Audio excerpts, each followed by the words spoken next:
Hello, hi everybody. I am Adam Michael James. Welcome. I am the author of The Bewitched Continuum. I, Samantha, Take This Mortal Darren, and Samantha 70s. But first, and I really do mean first and foremost, I'm the author of Undo the Deed, the launch of which you're watching right now. Thank you for attending. This is a very special moment for me because Undo the Deed didn't actually have a launch back in 2002 when it first came out. So this is pretty awesome for me finally getting to do this.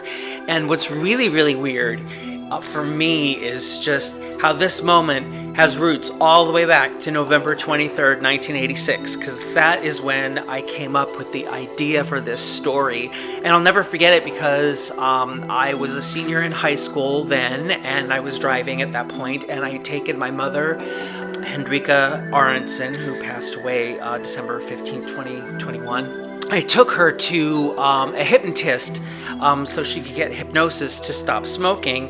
Sidebar, it didn't work. Anyway, so I was waiting there in the car, and I had this idea in my head, and the only paper I had on me to jot any of this down with was the graph paper from my algebra class. So I started writing things down on that piece of paper while she was in there in my colored ink, which was typical for me of the time, and just started writing things down. And that was the origin of the story. Before I go any further, I should probably backtrack to November 23rd, 1986, because at that point in time, I had just come out of an abusive situation myself.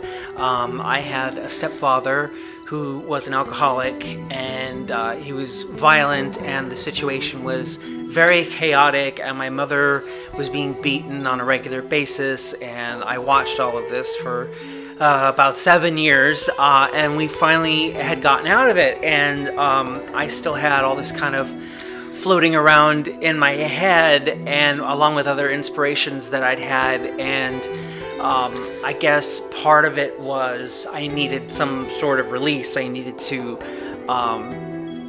tell my story, but also I kind of felt like I wanted to reach out to other kids, other people who had also been through this, and maybe if through what I did somebody else didn't have to go through what I went through, then that would be a good thing. So that was kind of where my 17-year-old head was at. So the story of Undo the Deed is told through 17-year-old Amanda Grant, who is being abused by her father, Matthew. She has a very difficult time going from one day to the next. She doesn't really have a lot of friends. She has one friend. She doesn't really have an outlet for anything except her writing and sometimes her drama class.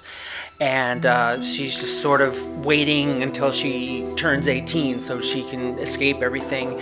And one night, her father delivers a particularly powerful beating, and he almost kills her, and she manages to escape, and she gets into her car and races off, but she hits a tree. And when she comes out of it, it's 1965, and once she kind of gets used to the fact that she's just, jumped backwards 21 years in time, she ends up meeting the teenage version of Matthew, who now is 17 and being abused by his father. So you see there's the chain is continuing on there, and she figures, hey, maybe if I get to know this kid and try to get his life on track, then if I get back to 1987, then he won't be abusive anymore, my life will be fine. And that's how it starts. But then as she gets to know him better, she starts to care for him as a person, and she starts to see him and her father as two different people. And then things take an even stranger turn when Matthew falls in love with Amanda, not realizing, of course, that she is his future daughter. So it gets a little bit messy there. So it's kind of the opposite of what in Star Trek The Next Generation they would call the temporal prime directive, where if you go back in time, you are not supposed to interact with anybody, change anything. Time time must go on the way it's supposed to. In this case, Amanda decides to change things because she figures, what would happen if I could go in and prevent the abuse by striking at the source. But there's a lot of side stories as well. The story of Neil Tyson, who is the biology teacher who rescues Amanda, and it turns out he is from the 80s as well. So they form a friendship there. There's also a couple, Gary and Allison Pierce. They are wealthy newlyweds, but the one problem that they have is that Allison doesn't want to have a baby while Gary does, because Allison was a runaway and she's afraid that she will pass on what she went through at home to a child. And there's a lot of recurring themes with that, especially with Amanda. In school, once Amanda gets into school, there's Vanessa Thomas, the queen of the in crowd, and her sidekick Dana Donovan, and what they kind of go through and change because of Amanda and peer pressure and identity and all the teenage stuff that you would normally go through. There are also some interesting time jumps within the time jump that happen. Amanda has a series of nightmares in which she goes from victim to victimizer, which is a very interesting catharsis. But lest you think that this whole thing is so heavy, and it does obviously cover deep subject matter, there are a lot of fun moments in this story too, and I made sure to sprinkle a generous amount of those. What inspired Undo the Deed? Well, Back to the Future, of course. Duh! Isn't it obvious? That movie, and also Peggy Sue Got Married, which is another time travel movie that was out in 1986. And of course the whole story of a child meeting the teenage version of a parent is in there. That famous scene in Back to the Future when Marty and his future mother go to the Enchantment Under the Sea dance, and they're in the car, and things get almost romantic there for a moment, and she's like, "When I kiss you, it's like I'm kissing my brother."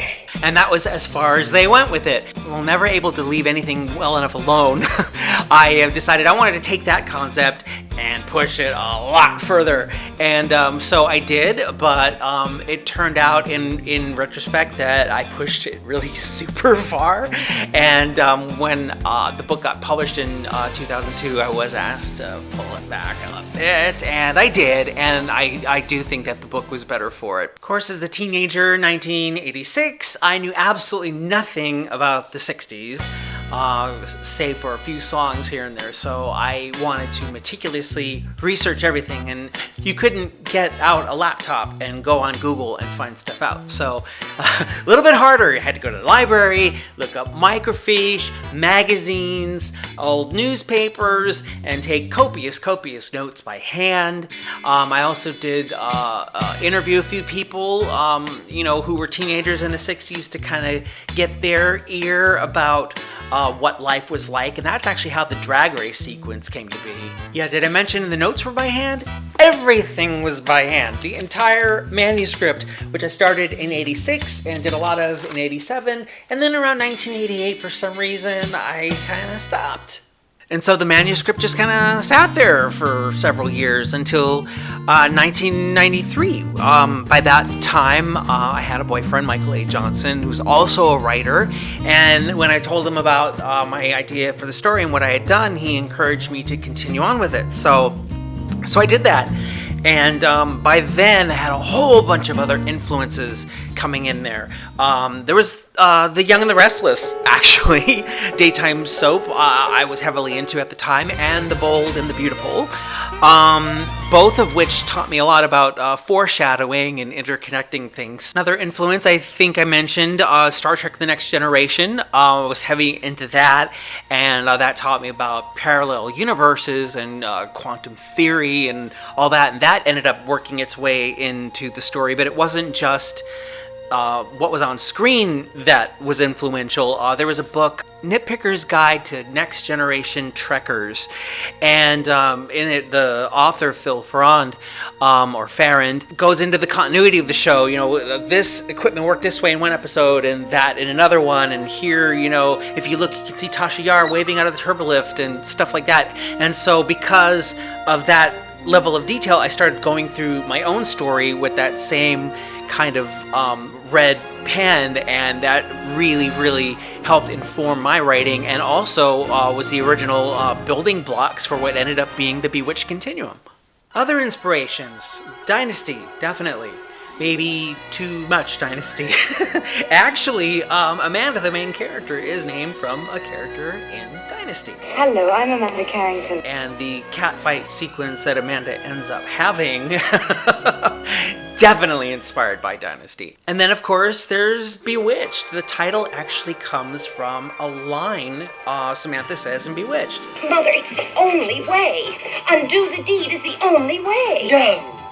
Oh, Mother, please, let's try undo the deed. And also a spell. To undo the deed that once was done. To now undo the deed that's done. Bewitched is kind of there silently through all the absurdist fish out of water situations that happen. Definitely influenced by Bewitched. Also, by then, I had been to some therapy, and I'd been to a lot of 12-step meetings and was reading self-help books and, you know, trying to get a grip on the aftermath of my own experience growing up in an abusive environment. And so a lot of that worked its way into the story as well, particularly the concept that you cannot fix other people, you can only fix yourself, and also self-love, which I remember the first time somebody asked me if I loved myself, and I was like, what? I didn't understand it. Now it's like a no-brainer, self-love, but back then, it was a foreign concept, and I felt like it would be to Amanda as well, and so I planted that little seed in there. Of course, you cannot write a story about child abuse without depicting child abuse scenes, and I remember writing the first one in the library senior year of high school, and I didn't really have a problem with that one. Again, that was like more of an outlet, but there's a scene more toward the middle of the book where Matthew is being abused by his father, and I copied in a lot of ways directly from an experience that I had where my stepfather got drunk and destroyed the Christmas tree like he did many times before. And that one was a lot harder because, I mean, being a victim of abuse, I know what that was like. Getting into the mind of the abuser and trying to come from their perspective was kind of weird for me and difficult, but it was also strangely cathartic. And I think maybe it was the glimmer of just barely being able to develop some compassion for my stepfather and understand maybe what he went through that led him into being an abusive person. It's still, 36 years after it ended, I'm still working on that, but it was a beginning. So I finally finished the handwritten manuscript in 1995. I got a literary agent in 2000 who got me a publisher in 2001, which prompted more rewrites. And finally, June 22nd, 2002, the rest was history. I do have to say that Undo the Deed is my most personal statement. It's more personal than anything I had written before or since. And let's face it, Amanda is me. She certainly has a lot of my sensibility and quirkiness and kind of interesting sense of humor. And let's face it, we both survived growing up in an abusive environment. Music has always been an important part of all of my work, really. Most notably, the musical I wrote the book and lyrics for, The 9 Lives of Ella Montgomery, but also in my Bewitched fiction books, there are songs mentioned all throughout. There are even little soundtracks for both of them. I've written song lyrics since I was 15 years old, and I recorded a bunch of songs. I had to have my love for music, particularly 80s pop, work its way into Amanda's story. And so I decided that she needed to be a big fan of the Bangles, because you had an all-girl group playing all their own instruments, writing all their own material, and even by 1986, that was still pretty uncommon. So I thought that would be very empowering for Amanda to be a fan of their work. And through their inspiration, Amanda writes a song called We've Had Enough, which is sort of an anthem for child abuse that she performs at a talent show in the 1960s. So the song has 60s influences, but in my head I always imagined it would be like Pat Benatar, Invincible, or Sex as a Weapon. So there are those. Of course, you can't be in 1965 without having 1965 music. Stop in the Name of Love by the Supremes, It's My Party by Leslie Gore, Papa's Got a Brand New Bag, James Brown. All of those are soundtracks to very important moments in the book, usually where Amanda gets herself into trouble. And speaking of which, she is the focal point of a 60s, 80s crossover when she performs Like a Virgin. And if you think that was scandalous in 1984, which it was, people were all clutching their pearls over the use of Virgin in 1984. In 1965, that would practically get you arrested. So when you tell people you've written a time travel story with a child abuse theme, they're kind of like, okay, yeah, I'll just be over here. It is a heavy story, and people don't always want heavy stories. They like their light, fluffy, escapist entertainment. But, for me, this was a story that had to be told. So I had that working up against me. And then in 2002, when Undo the Deed first came out, I had a print-on-demand publisher, which sort of is between traditional publishing and self-publishing.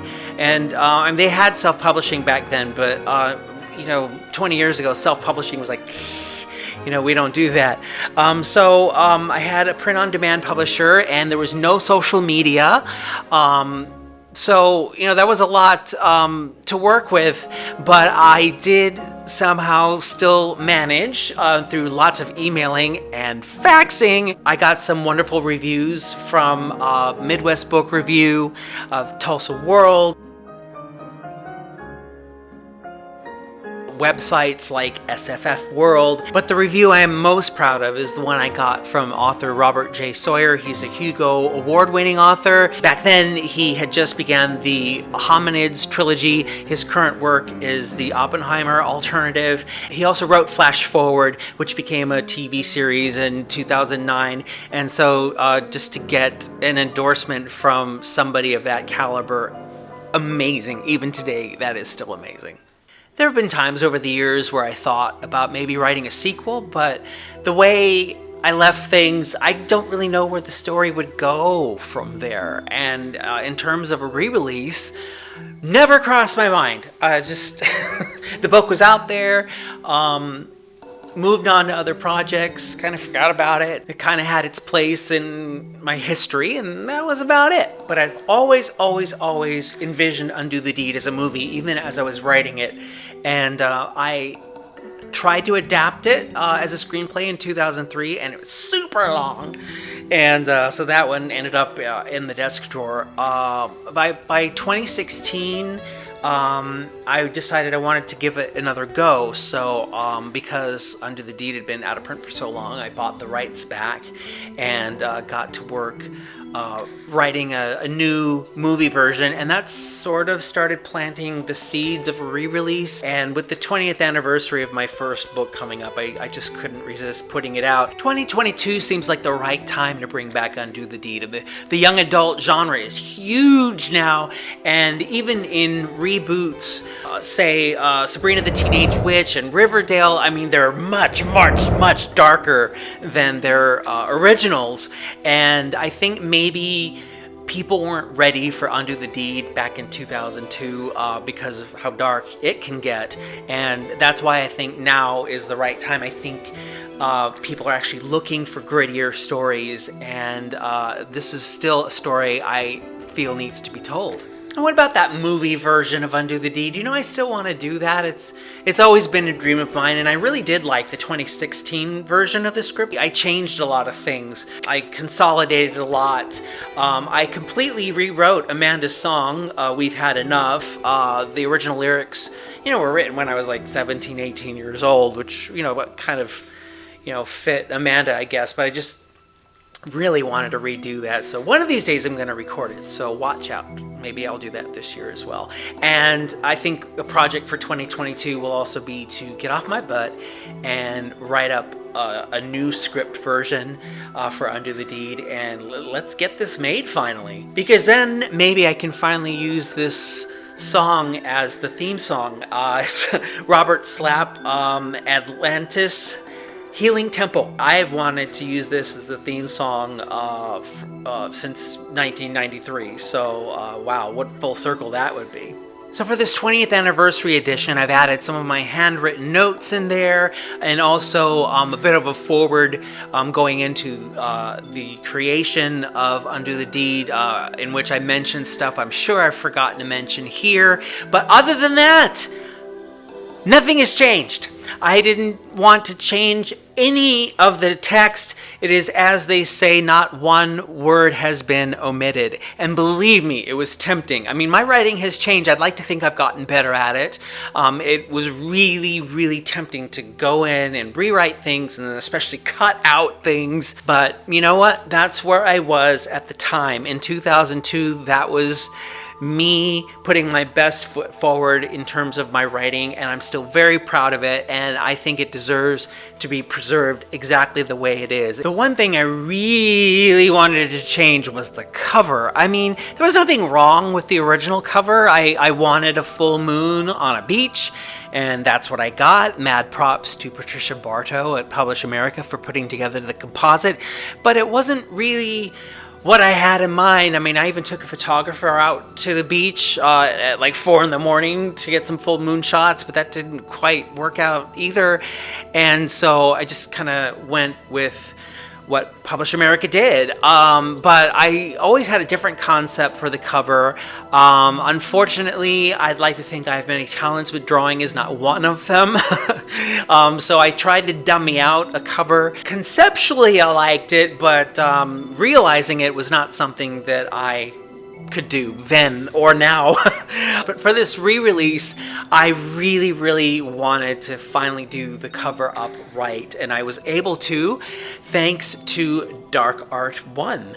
I found him on Fiverr, and he really, really took my original concept and made Amanda and Matthew real. For the first time in 36 years, they weren't just in my head. They're in front of me. He just really did amazing work, and I would recommend him heartily. Anytime, go to Fiverr and look up Dark Art One. One of the things that is as important to me now as it was back then is to include resources in the back of the book for those who are being abused.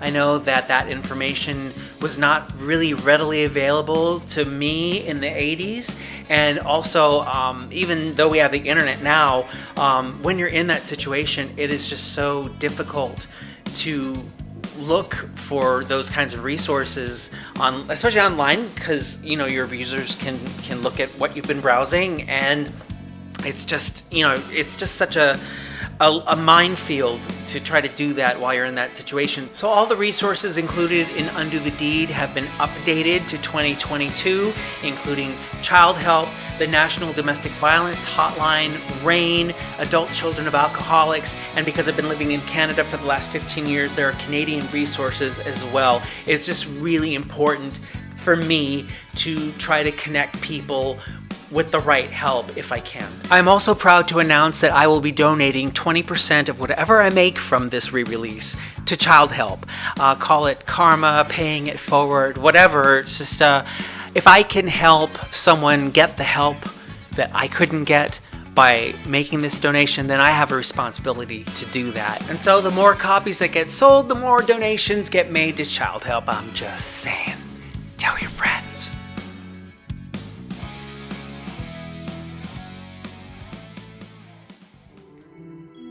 Okay, so today we'll be reading from the Old Testament. Hey, what can I say? It's self-publishing. I don't have my own copy with the new cover yet, so let's just work with what we've got. This is from chapter 1. Here we go. January 22nd, 1987. The Beach by Amanda Grant. Oh, troubled souls come to the beach at night. They come to find the reasons why. Others serenade their lovers with the music of the waves. Some come to play, others come to die. Some of them are here to find their way. Others have come to cleanse their souls in the ocean. Some of them are here to let their minds run free. Others have come to ask forgiveness for what they've done. Come to the beach sometime. Let the waves come rushing up to greet you.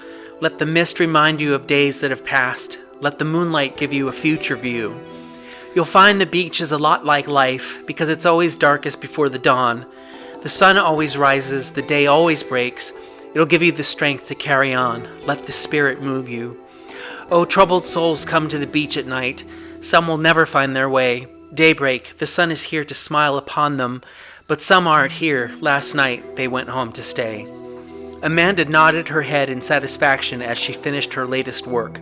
It was dark and she couldn't make out the paper's light blue lines, so her purple ink went straying across the page. She thought it appropriate that her prose reflected hope and despair. Tonight she was feeling both, mostly the latter. She got up from her place on the steps and tucked the notebook under her arm. The wind began picking up. Amanda's blonde hair seemed to whip like a flag, and for just a moment it felt like her worries might be whisked away by the night air. She wondered now, as she did often, why me? Why me when there are billions of other people this could be happening to? Not that she wished her fate on anyone. Hopefully her 18th birthday in July would change things for the better. Amanda knew, however, that the $400 she had saved from her weekend job at the mall's earring counter could hardly suffice for survival. But at least it provided for some hope. A crashing wave interrupted her thoughts. Her hair flew in her face as she turned toward the ocean, and she brushed it away so she could make her way down the wooden steps.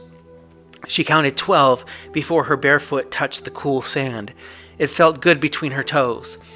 Amanda rolled her pant legs up to her knees and went out to meet the waves. At first the water made her shudder, but she adjusted quickly. Amanda enjoyed these solitary times at the beach. She felt as if she originated out there in that endless expanse of sea, as if it were her life source.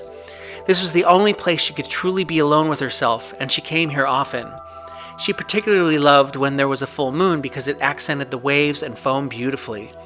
Bending down, she scooped up a handful of the foam and gently blew it away, feeling like a little girl in a sudsy bath. The footprints she left were perfectly imprinted in the sand as she turned to look at them, smiling. The next wave washed away all but a faint outline of her feet, and Amanda sighed. She kept going, only the stars and half-moon lighting her way as she splashed along. She realized that the beach wasn't the safest place to be alone at night, but she decided she'd rather be killed here than at home. Amanda feared for her life at home. God, how long had this been going on? The girl tried to think back. It was as if all the chaos and violence stretched as far into her memory banks as she could recall, but only in the last 5 years did it seem like a permanent fixture in her life. Perhaps that was no coincidence. Her father's drinking had escalated to levels so high in that time that she was surprised he hadn't pickled himself in the process. When didn't she see a drink in his hand anymore? Almost never, save the occasional self-imposed hiatuses he would go on. And those were only after an especially violent or lengthy period of emotional, and often physical, torture he'd inflicted. He would swear off alcohol, gallantly announcing this was it. 3, maybe 4 days later, it would start all over again. Amanda could almost predict the pattern there for a while. These days, however, his outbursts were much more random and increasing in frequency and intensity.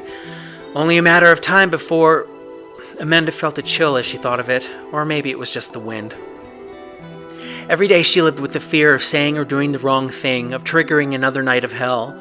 She kicked up a small clump of seaweed in disgust as she remembered how much she had been degraded and belittled, made to feel insignificant and unworthy of living. How many times had she felt the urge to start walking, to let the water come up to her ankles, her waist, to eventually let it consume her, as she had just written in her poem.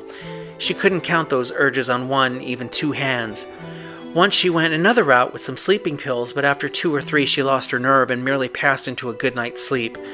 Sleep, when it wasn't ravaged by nightmares, was an honest and fulfilling escape from her life. So was the beach. The beach! Amanda had forgotten where she was for a minute. She sighed again and bristled at the thought of going home to her father. He had been rather calm the last week or so. How long until the next explosion? She took a last look at the ocean that was so easy to get completely absorbed in and turned around. Time to get home soon. She had gone to her friend Julie's tonight to pick up some records she'd wanted to tape off. Of course, Amanda's father didn't take too kindly to his daughter having a black friend, but he would really freak if he heard the bold music of Prince and Vanity 6 in his house, so Amanda opted to stash the box of records in the trunk of her car until the coast was clear. She had purposely left Julie's early so she could spend a few rare private moments here at the beach, and she didn't have to be home until 9. Anything so she could stall being around her family that much longer. And what a motley bunch the Grant family was, anyway. Amanda's mother, Lisa, was a case study in contradictions. Either she was indifferent to Amanda, totally wrapped up in her own world, or she was bitchy and sarcastic. On the other hand, Lisa could be sickeningly sweet, especially when trying not to upset her husband. If he blew, she just cowered and bowed to his every whim. Lisa was a small woman with hazel eyes and a face that reflected the wear and tear of her environment. So did her appearance. This was a woman who had, in friendlier times, shown Amanda how to use makeup and peroxide, who took pride in the way she looked. Now Lisa's hair was graying, mousy, and the perm that was growing out was getting more unkempt by the day. Her need for glasses did nothing for her aesthetically. Amanda had a brother, Alex, 5 years her junior. The siblings had never been close, but in his adolescence he was drifting further and further away from reality. He shared his father's dark hair but his mother's hazel eyes. Alex also shared his father's apparent interest in violence, at least televised violence. Slasher flicks and action movies where plenty of blood was spilled were right up his alley. Alex didn't used to be like this. Now it seemed he and Dad were buddies. Of course, Alex was not getting the brunt of the abuse like Amanda was. He never did. She was sure he'd sell popcorn and charge admission to the festivities if he could. Then there was Matthew, Daddy dearest. Dark, brooding good looks, full beard, startling green eyes like Amanda's, a smile that could charm a nun. Get him behind closed doors, though, and be prepared to take your chances. Was he really an insane monster, or was it just the booze? Amanda figured she'd never know. Hard to believe she recalled actually bonding with him a long time ago. How old had she been? 5? 6? Well, it didn't matter. The older she got, the worse things got. Why was he so down on her anyway? She'd be legal soon, and he'd be relieved of his parental responsibility. Maybe he just didn't want her to forget him. Amanda's eyes locked onto a tiny crab that was crawling sideways along the shore. "Hi, guys," she said to the crustacean. It seemed to acknowledge her presence as it stopped momentarily and then went on. Amanda ruminated that perhaps being a human crab herself explained her almost unnatural love of the ocean. Alex taunted her occasionally about that, saying that cancer was a disease, not an astrological sign, and that it must be some sort of omen. He's hateful, just like Dad and Grandpa. Must be handed down like an heirloom, she concluded. By the time she got to the stairs, she felt the drop of rain on her nose. Those few clouds had bunched into a sudden cloudburst, and it was pouring in the next few seconds. "Oh, where did you come from?" Amanda yelled upward. She hoped her so-called waterproof makeup would hold true to its promise as she raced to her car. She was soaked when she got there, and fumbling around in her purse for the keys was not helping. She found them and jumped in, giving herself a minute for some deep breaths. Wiping away a raindrop that trickled down her nose, she unconsciously popped her bangles tape in and fired up the ignition. "It's just another manic Monday," was the speaker's response. "I wish it was Sunday." Amanda silently disagreed as she flipped on the windshield wipers and made her way from the sandy path to the main road. She hated weekends unless she could be away from the house. A loud clap of thunder boomed across the sky as she started her drive home. This is from Chapter 7, Performance of a Lifetime. December 3rd, 1965. Townsend, class had begun, and the American history teacher, Mr. Fagin, was taking attendance. "Here," the young man answered cheerfully. "You are to say present," Mr. Fagin pointed out coldly. "Oh, present." "Present, sir." "Present, sir," Townsend mimicked, trailing off. Now, class, Mr. Fagin said, closing his roll book, we will review for Monday's test. I do not need to know any of the information on the test. You do. Turn to page 252 in your textbooks. The sound of rustling pages greeted Amanda when she walked in. Mr. Fagin's eagle eye spotted her immediately. Hello, Amanda said nervously. I'm Amanda Grant. I started here yesterday, and I got in late, so I know who you are, Miss Grant. Administration notified me you were coming and you didn't show. I assume you are aware that you have been tardy 2 days in a row? Apparently this is normal procedure for you, young lady. I'm aware that I'm tardy, yes. Amanda ignored his editorial comment and swallowed. This kind of reception was sure to put her in a bitchy mood. It was way too early for this, and she was still ticked at Allison for getting ticked with her. Miss Grant, just because you are a new student here, that does not mean you are entitled to any special privileges, Mr. Fagin frowned. I realize that. Then you are to follow the same rules as your classmates. Are you familiar with my tardy policy? No, how could I be? I will tell it to you then. It will not only enhance your vocal skills, but it will also embarrass the socks off of you. Huh? Amanda tried to play dumb, although she thought she knew what was coming.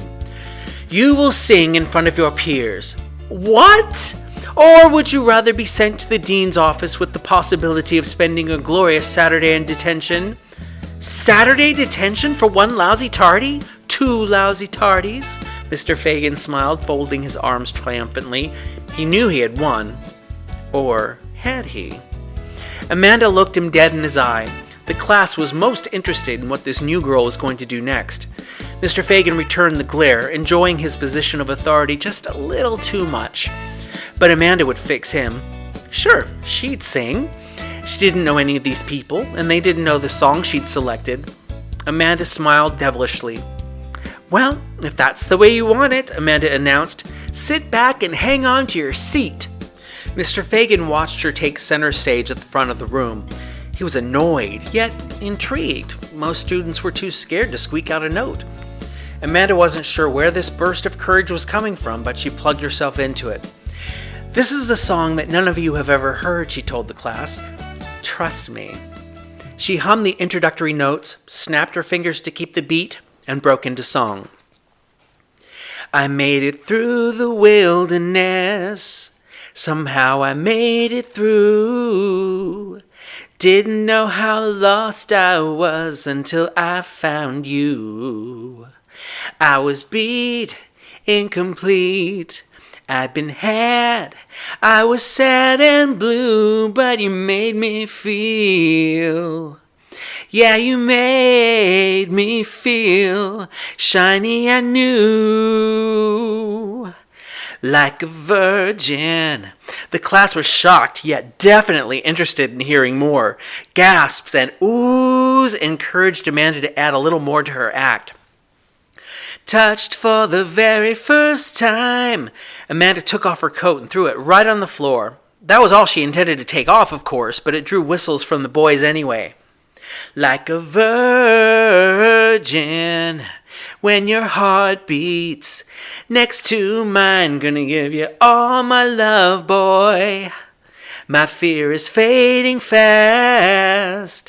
Been saving it all for you, 'cause only love can last. Amanda removed her scarf and started waving it around the way she had seen Madonna do with her wedding train in the video. She saw Mr. Fagin from the corner of her eye, his face flushed with anger and embarrassment. Getting high on adrenaline, the new student now went full force, flirting and singing. You're so fine, and you're mine. Made me strong, yeah, you make me bold. Oh, your love thought out. Yeah, your love thought out what was scared and cold. Like a virgin. Hey! On hey, she did a twirl. Feeling her hand knock something off a desk, she stopped to see what she had done. Touched for a lunchbox, the kind construction workers use, lay on the floor. Amanda caught the eye of its owner, and her own widened, unprepared for the shock. Dad? The class was in a merry uproar, cheering Amanda on. They wanted to hear more of this controversial tune. But Amanda's eyes were fixed only on this boy. She gulped, dumbfounded that she hadn't noticed him until now. He had a black eye. I'm sorry. She felt extremely foolish for carrying on, so she just relished the chance to strike back at a teacher after putting up with so much flack from them back home. The lunchbox flew open before she was able to put it back on the boy's desk, and the thermos squashed the sandwich as they hit the floor. Look, what a square! Matthew has a kitty thermos, the boy in the adjacent row promptly announced. This ain't no kindergarten! Can't your parents afford to buy you a real thermos? Another boy chortled. The class erupted into laughter, and a huge wave of guilt washed over Amanda. God, I'm sorry. She carefully repacked his lunchbox and placed it on his desk, feeling the boy's humiliation. She had been there herself. I'm really sorry. Okay, class, Mr. Fagan said brusquely, having had more than enough of the shenanigans by now. Class, he yelled above the commotion. The kids were still laughing and carrying on. Be quiet now, or it's Saturday detention for all of you! Suddenly you could hear a pin drop. Mr. Grant's regression is hardly amusing, Mr. Fagan said. Amanda could have killed him for rubbing it in. Grant, you both have the same last name, he noticed, addressing Amanda. The prospect of being found out alarmed her. First Mr. Tyson and now this? But Amanda supposed it was an innocent enough query. It's a common name, Mr. Fagan. Your song was quite interesting. Thankfully, he changed the subject. Thank you. Quite a performance, yes. It deserves a write-up. What? For disrupting my class and for the use of obscene material. Amanda decided not to argue either point. Do I at least get my tardy erased? She asked sheepishly. I did as you asked. I'll think about it, Mr. Fagan said as he pulled a referral form from his desk. Ha! You think that's obscene? Amanda sighed, yet found herself more amused than she could admit to. Hell, at least I didn't sing Erotic City.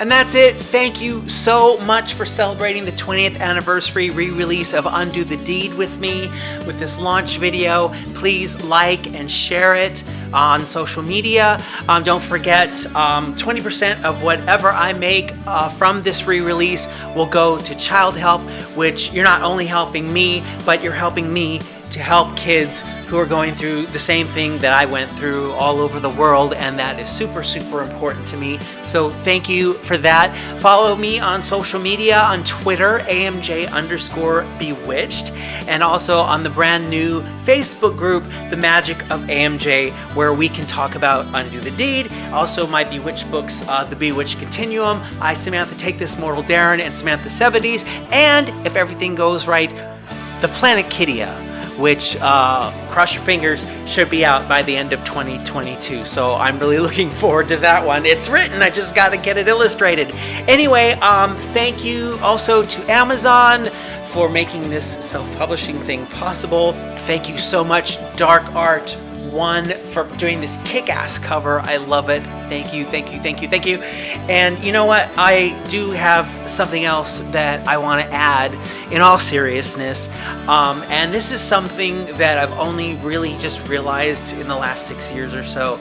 But, you know, for everything that I went through, all the violence that I witnessed, all the chaos that I lived with for all those years, I survived it. I am here. And, you know, that's no small thing. I mean, you know, I could be, you know, lying drunk in an alley somewhere. I could be in a mental institution. You know, I am here. I made it. I survived. And if you went through it and you're watching this video, you survived too. And if you're watching this video and you're going through it right now, you will survive it. I promise you, you will survive it as sure as I am sitting here. And that is the most important thing I can tell you. We are survivors. And thank you again for watching this video. Happy 20th anniversary to Undo the Deed. Happy relaunch. And as Amanda learned to say in 1965, toodles.